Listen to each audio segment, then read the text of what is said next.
You water your plants, and somehow they still dry out. So you water more, and suddenly they rot.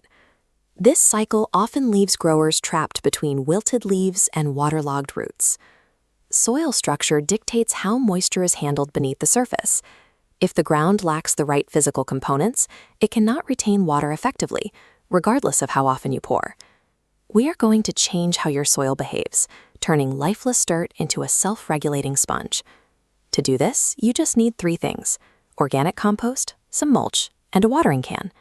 Configuring the ground to regulate itself reduces the guesswork and minimizes the risk of root rot. Step 1 starts right at the surface.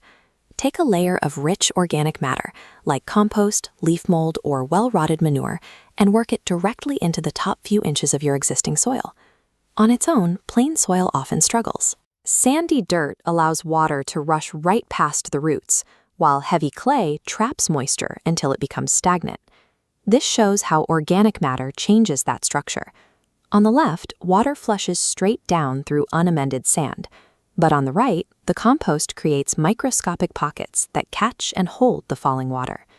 You will know you have added enough when the soil looks noticeably darker and breaks apart into a loose, crumbly texture in your hands. This sponge effect allows the ground to absorb a high volume of liquid and release it slowly, providing the roots a steady supply and ending the cycle of rapid dryouts.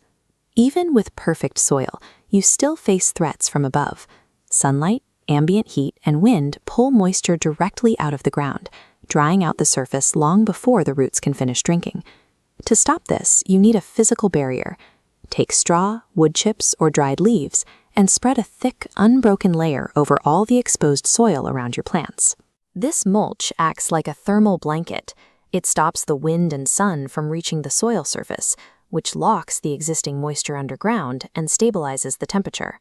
By shielding the soil from these environmental drains, you preserve the water you've already applied.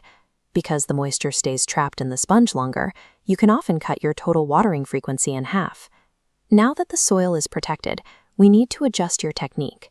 A common error is giving plants a quick, shallow sprinkle of water every single day. Here is the consequence of that habit. Because water only reaches the top inch, the plant develops a thin cluster of surface roots, vulnerable to heat. The solution is a deep, infrequent soaking.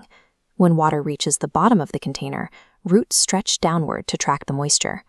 Timing is just as important as depth. Early morning or late afternoon is far more effective, allowing water to settle into the soil where it belongs. Avoid the midday sun, which can evaporate moisture before it ever penetrates the surface. Soaking the soil deeply during these cooler hours physically alters the plant. It transforms a shallow root system into a deeply anchored network that can withstand longer periods of heat. Strict watering schedules are often the cause of failure. Plants react to fluctuating humidity, wind, and rain, so a fixed calendar cannot account for their actual needs. Instead of guessing based on the day of the week, use the finger test to gauge the moisture levels beneath the surface. Before you water, pull back the mulch and push your index finger about 2 inches into the dirt. Take note of what sticks to your skin. If the soil at that depth feels damp, your plant doesn't need more water yet. If it is dry all the way down, then it is time for a deep soak. By using this simple check, you move away from arbitrary schedules and start responding to the plant's actual, real-time conditions.